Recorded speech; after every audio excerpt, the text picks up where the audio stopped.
سارا مجمع غور سے یہ میری بات سنیں، جانے میں 5 دن باقی ہیں۔ آپ نے فرمایا مجھے 7 کنوؤں کے پانی سے غسل دیا جائے۔ کنوؤں سے پانی لایا گیا۔ ام عائشہ کے گھر میں ٹب نہیں تھا، تو حضرت حفصہ کے گھر سے ٹب منگوایا گیا۔ آپ اس میں تشریف فرما ہوئے۔ آپ اب ایک ایک کر کے 7 مشکیزوں کا پانی ڈالا گیا۔ بخار میں کمی آئی، آپ نے پٹی باندھی کس کے سر درد کی وجہ سے۔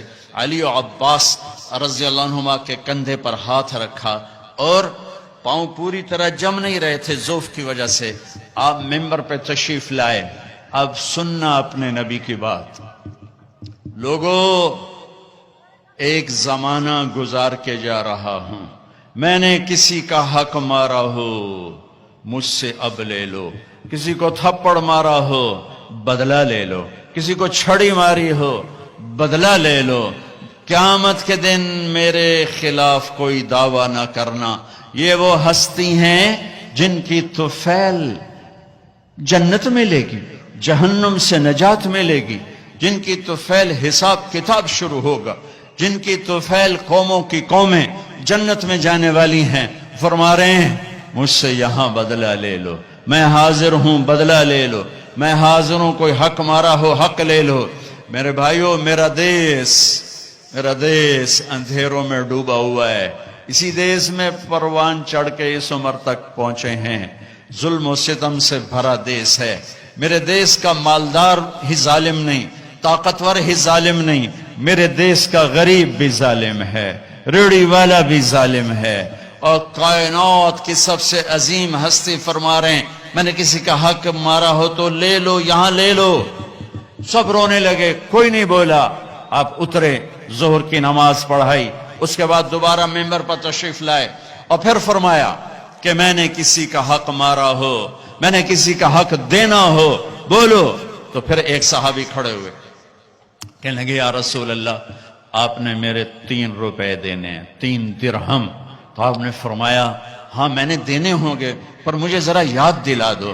تو وہ کہنے لگے آپ کے پاس ایک فقیر آیا تھا تو اس نے آپ سے مانگا، آپ کے پاس تھا نہیں تو آپ نے مجھے فرمایا تو دے دے تو میں بعد میں ادا کر دوں گا۔ یا رسول اللہ وہ 3 درہم آپ نے دینے ہیں۔ تو آپ نے فرمایا ہاں مجھے یاد آ گیا، میرے نبی کے گھر میں تو تیل نہیں تھا چراغ جلانے کو۔ جس رات کی صبح آپ دنیا سے گئے ہیں اس رات میرے نبی کے گھر میں تیل نہیں تھا ایک چھٹانگ۔ حضرت ام عائشہ پڑوسن سے تیل ادھار مانگ کر لائیں اور اس سے چراغ جلایا۔ تو آپ نے فضل بن عباس سے فرمایا کہ فضل میرے بھائی یہ میرا قرضہ تیرے ذمہ ہے۔ ان کا یا رسول اللہ میرے ذمہ ہے۔ پھر آپ تشریف لے گئے، نمازوں کے لیے آتے رہے۔ جمعرات عشاء کی نماز کے لیے یہاں تک آئے، سرانے سے غش کھا کے سرانے پر گر گئے۔ پھر اٹھ کے پوچھا عشاء ہو گئی؟ کہا جی انتظار ہو رہا ہے۔ پھر آپ اڑنے لگے، پھر چکر آیا، پھر سرانے پر سر رکھ دیا۔ پھر تھوڑی دیر کے بعد افاقہ ہوا، کیا نماز ہو گئی؟ کہ یا رسول اللہ انتظار ہے۔ پھر آپ اٹھے، پھر پوچھا نماز ہو گئی؟ کہ یا رسول اللہ انتظار ہو رہا ہے۔ تو آپ نے فرمایا مرو ابا بکر فلیصلی، ابو بکر سے کہو نا میری جگہ نماز پڑھائے۔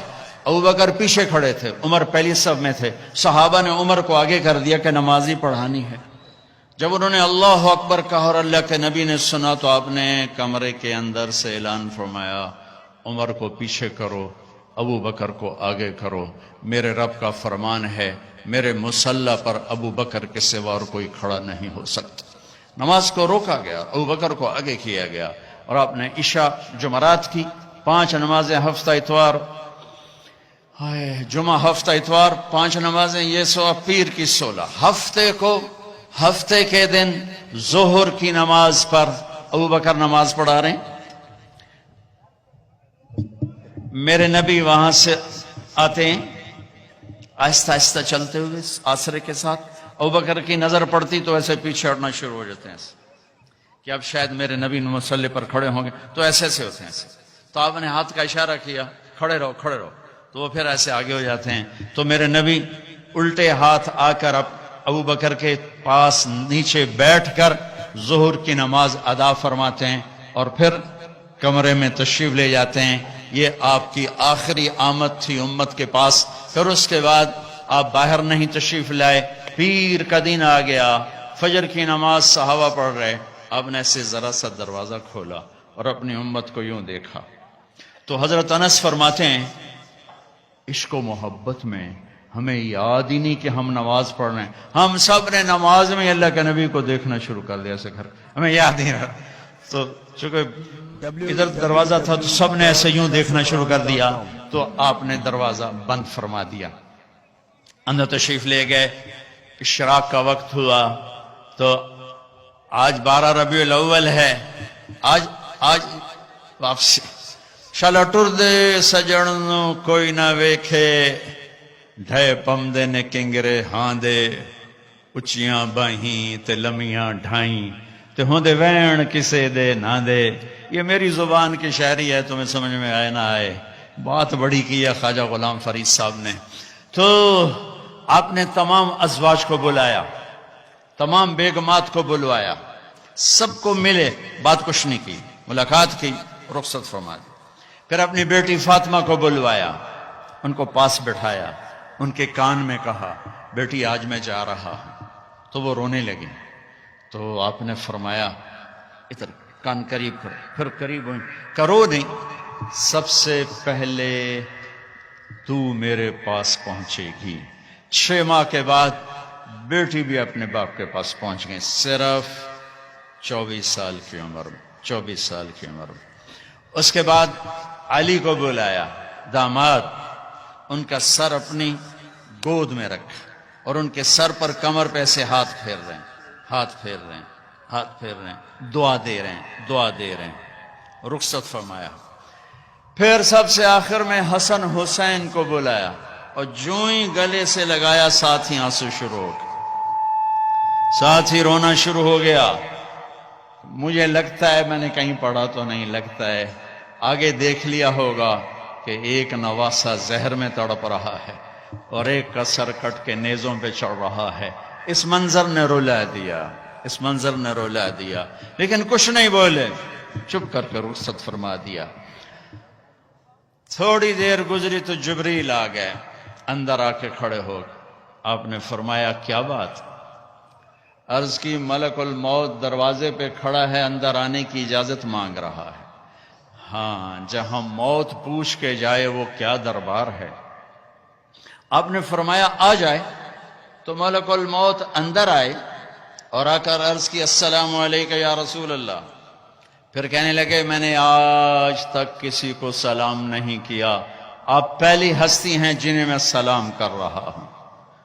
پھر کہنے لگے یا رسول اللہ آج تک یہ معاملہ نہیں ہوا, پہلی دفعہ ہوا ہے.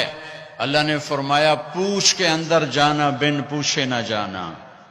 اجازت ملے تو اندر جانا, بن پوچھے نہیں جانا. یہاں موت بھی بادب کھڑی ہوئی ہے, اوں کے نام نے سکندر کو پٹخ دیا, چنگیز کو پٹخ دیا, تیمور کو پٹخ دیا, محمود کو پٹخ دیا. دنیا میں 4 بڑے فاتح گزرے ہیں, 2 مسلمان 2 کافر. تیمور محمود مسلم, چنگیز سکندر غیر مسلم.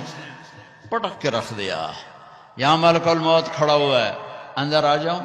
ہاں آ جاؤ. اندر آئے, سلام کیا. پھر اگلی بات کی یا رسول اللہ تعالیٰ فرما رہے تھے کہ اگر میرے حبیب آنا چاہیں تو لے آنا, اور اگر رہنا چاہیں تو چھوڑ کے واپس آ جانا. سبحان اللہ. آپ نے فرمایا اگر میں اجازت دے دوں تو پھر میری جان نکالو گے؟ کہا جی نکالوں گا, نکالوں گا. تو آپ نے جبریل سے فرمایا اشاروں میں, کیا کہتے ہو, جاؤں یا رہ جاؤں؟ تو جبریل نے عرض کی یا رسول اللہ آپ کی ملاقات کے شوق میں ہے. واہ یا رسول اللہ. ہائے. آپ نے کہا جبریل واپس جاؤ, اللہ سے پوچھ کے آؤ میرے بعد میری امت کے ساتھ کیا کریں, میں پھر جواب دیتا ہوں. یہ سوال نہ اٹھتا تو شاید آج ہم بھی بندر خنزیر بنے ہوتے, پر اس کملی والے کو سلام پیش کرتا ہوں جنہوں نے حسن حسین کے لیے تو ہاتھ اٹھائے نہیں, انہیں تو تقدیر کے حوالے کر دیا. جب ہماری باری آئی تو پکار اٹھے میرے بعد میری امت کے ساتھ کیا ہوگا.